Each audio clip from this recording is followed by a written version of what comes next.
Estamos falando da neurociência na vida cotidiana, especialmente sobre a relação entre sono, cérebro e memória. Esse é o terceiro vídeo dessa parte. No primeiro falamos um pouco sobre o sono, no segundo falamos um pouco sobre o hormônio melatonina.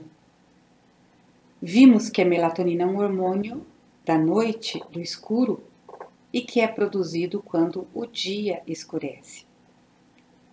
E eu quero falar agora sobre o hormônio do acordar, o hormônio do dia, o cortisol. O cortisol não é produzido no cérebro, é um hormônio que é produzido nas glândulas suprarrenais. Glândulas suprarrenais são duas glândulas pequenas que ficam localizadas acima dos rins. Elas produzem muitos hormônios. O cortisol é um deles. A regulação, o controle da produção do cortisol é feita pelo cérebro. Existe ali, na região do hipotálamo, também bem profunda do cérebro, a estruturação, a produção de hormônios que vão regular a produção do hormônio na suprarrenal. Mas nós não vamos falar hoje sobre esta relação que nós chamamos de eixo hipotálamo, hipófise suprarrenal. Por quê? Porque envolve uma área cerebral do cérebro chamada hipotálamo. Vou mostrar aqui para vocês. Vou abrir novamente nosso modelo. Vou pegar esse lado aqui hoje, ó. Agora. Nós temos aqui o hipotálamo em azul, a hipófise em essa bolinha aqui em bege e a glândula suprarrenal lá na região acima do rim. O eixo hipotálamo, hipófise suprarrenal regula muitas funções importantíssimas do nosso corpo.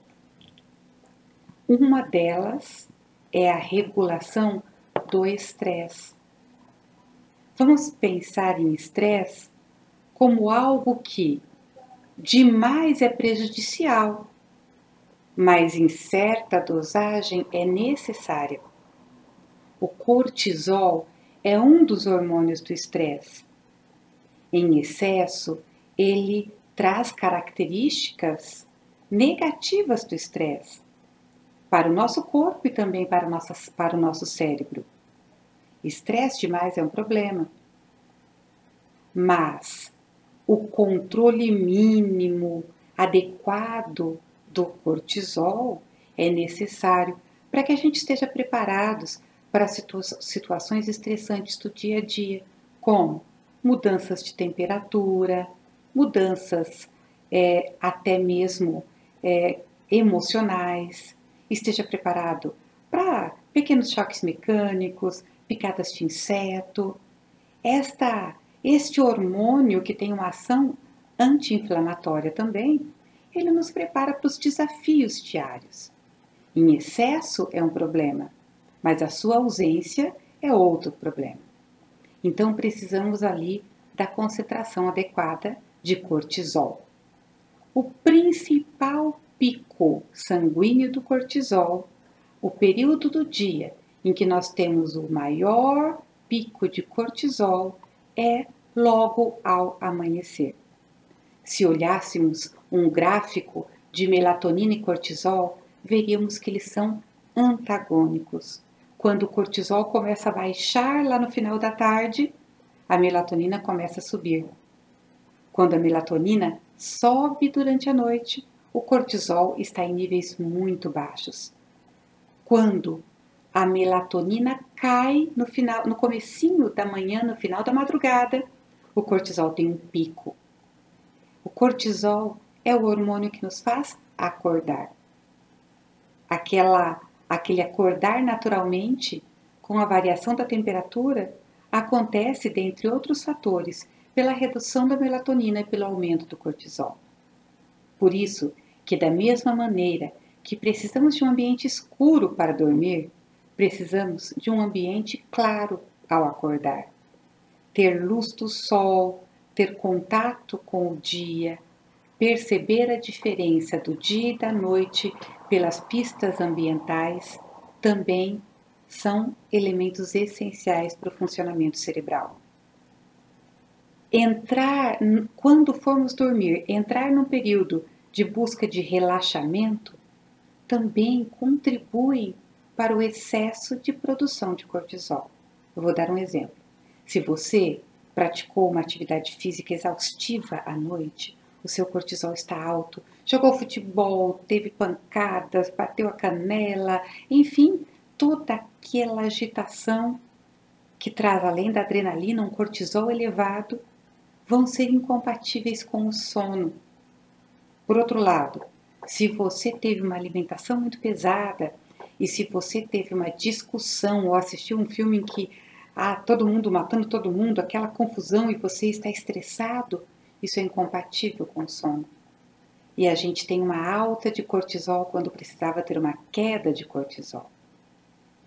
É por isso também que pessoas que utilizam os corticoides como medicamentos por tempos mais longos, por doenças crônicas, tendem a usá-los de manhã, ou pelo menos a maior dose de manhã, e não à noite, para que procure imitar o ciclo diário da produção desse hormônio, o que a gente chama de ciclo circadiano.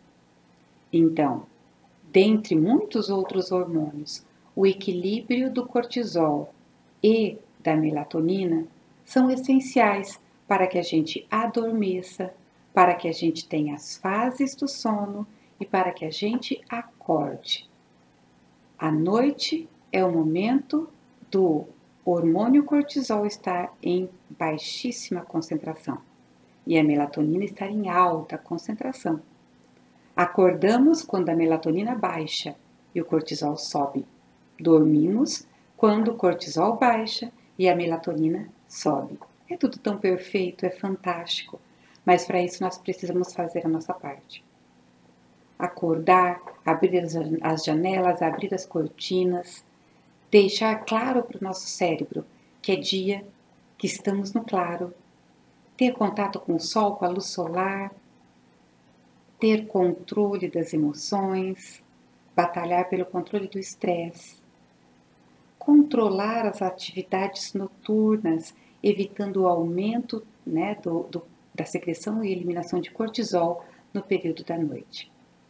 Espero que isso ajude você a ter uma vida melhor e também um cérebro melhor. Até o próximo.